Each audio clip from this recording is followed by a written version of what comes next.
Nabi maksum. Tidak ada yang maksum kecuali Nabi dan para malaikat. Tidak ada dari bangsa manusia yang maksum kecuali derajat Nabi.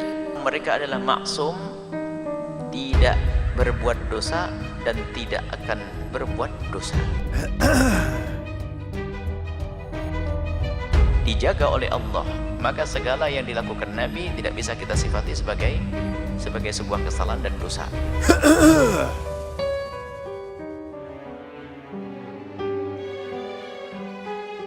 Bahkan Nabi kadang lupa, tapi ternyata lupa Nabi sengaja. Allah menjadikan Nabi lupa untuk diikuti di dalam hal tersebut.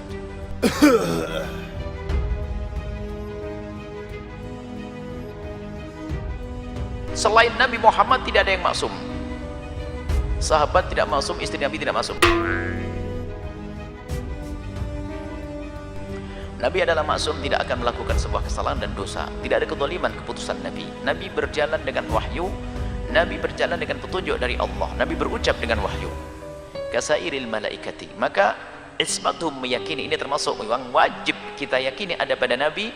Selain daripada 4 sifat tersebut, kita harus meyakini bahwasanya Nabi adalah maksumun, mereka maksum wajib. Baik, kalau orang punya pegangan ismatum, Nabi itu maksum, nggak ada kesalahan bagi Nabi, tidak ada dosa bagi Nabi, tidak ada salah bagi Nabi. Nabi berjalan dengan wahyu, berucap dengan wahyu, wa ma yantiqu 'anil hawa in huwa illa wahyun yuha, tidak berucap kecuali wahyu yang telah diwahyukan oleh Allah kepada Nabi. Nggak ada yang salah. Ismatuhum maksum.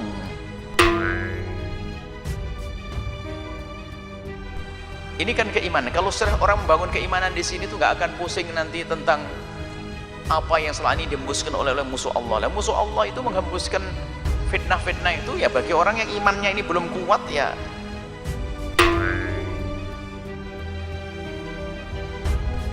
Apa itu Nabi istrinya banyak, katanya umatnya boleh 4 tapi dianya 11.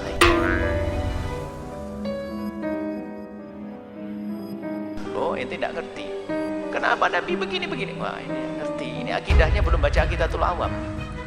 Kalau baca Aqidatul Awam kan selesai bahwasanya Nabi itu maksum. Apa yang terjadi itu nggak ada pilihan Nabi, itu perintah dari Allah dan petunjuk dari Allah. Nabi melakukan begini begitu wahyu dari Allah.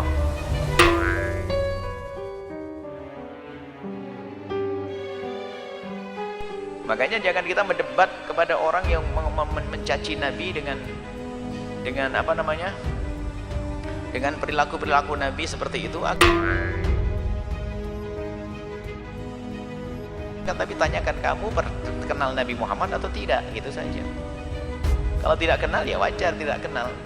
Saya kenalmu sejauh mana? Kau anggap apa Nabi Muhammad? Coba, kalau tanya kepada ahli iman kan gampang. Nabi Muhammad itu apa sih? Utusan Allah. Utusan Allah. Kamu paham enggak sifat-sifat utusan Allah? Ya paham. Apa? Jujur, benar, penyampaian. Baik. Kalau begitu Nabi kan nggak pernah berbohong. Berarti apa yang dilakukan Nabi dari Allah? Iya enggak? Iya. Terus apa yang dilakukan Nabi bagaimana? Ya pasti petunjuk dari Allah. Selesai.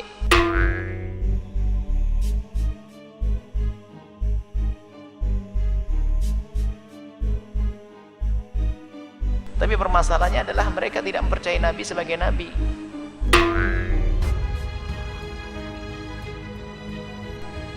Tidak mempercayai Al-Quran sebagai Al-Quran. Makanya sangat buang-buang waktu kalau kita mendiskusikan tentang poin-poin yang ada di dalam Al-Quran dan poin-poin yang dilakukan Nabi kepada orang yang tidak beriman kepada Al-Quran, yang tidak beriman kepada Nabi.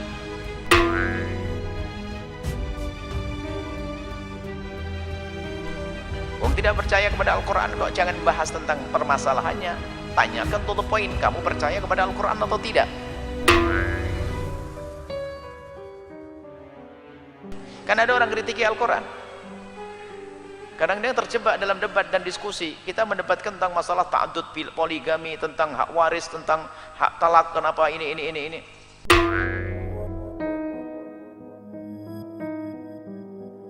Ini disebutkan di dalam Al-Quran, lidzakari mithlul hadzil unthayain. Wah, protes.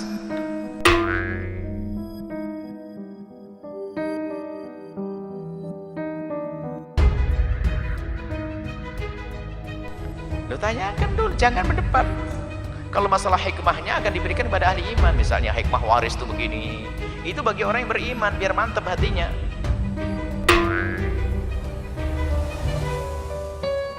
Tapi kepada orang di luar Islam yang nggak percaya pada Al-Quran percuma. Tanyakan dulu kenapa tidak percaya pada Al-Quran. Bukan wahyu dari Allah. Bagaimana kamu bisa membuktikan? Mau orang-orang bulaghah aja, orang pakar bahasa saja kagum dengan Al-Quran. My friend, the Quran is officially stupid book. And I am here to challenge any Muslim to prove me wrong. Look as an example at this stupid verse. Let the people of the gospel judge by that which Allah has revealed therein. Okay, hold on. How the Muslims, they say to us that your Bible is corrupt, and yet your silly God saying that the Christian, you Christian, judge by the gospel. If they don't have the true gospel, this is 600 years after Jesus. Yet he's a stupid book saying, asking the Christian to judge by the gospel. How we can judge by the gospel unless we have a gospel? And by the way, the Quran in many verses confirming the gospel, saying clearly that we confirm what they have in their hands, what they possess, not what was with them, as some translations will say to you. And you know, if you read, you will see that this is the most stupid thing. I mean, look, here he is talking about something, and suddenly he jumped to Sulaiman and start talking about magic. Okay, what would this have to do with the verse before it? Nothing.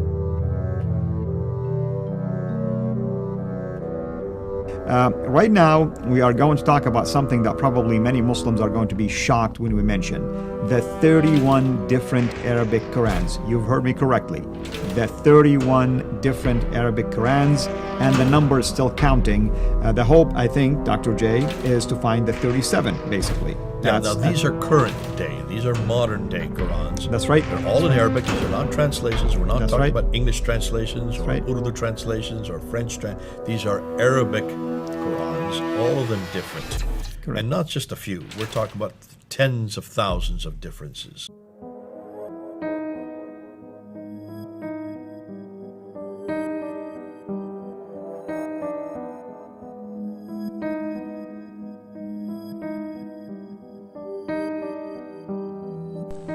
Dan iman itu unik. Makanya na'udzubillah yang punya prasangka buruk kepada Nabi. Sampai dikisahkan ada orang hafal Quran, dia punya hafalan Quran, murtad karena punya suudzon kepada Nabi. Maka suudzon itu paling bahaya, prasangka buruk kepada Nabi gara-gara baca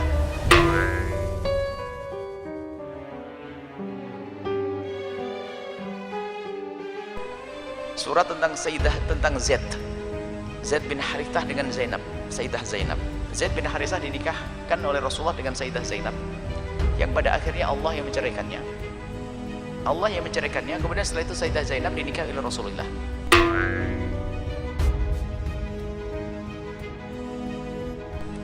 Wah, ini tiba-tiba langsung suudzon. Kok begitu ya Nabi? Punya suudzon karena kan referensi yang dibaca salah.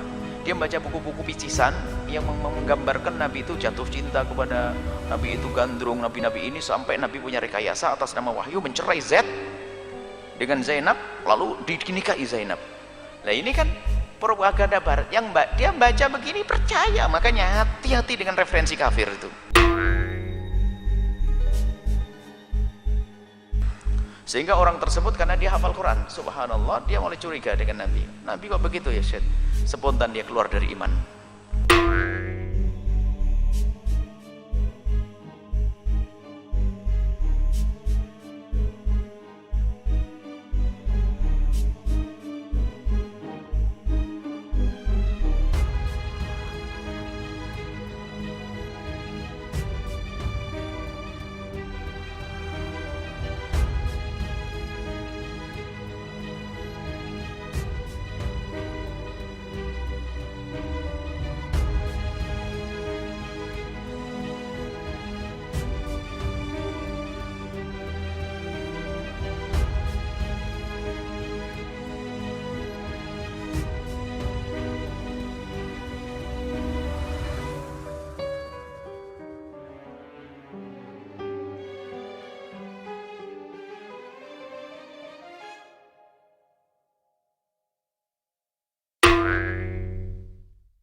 تسبيح للرب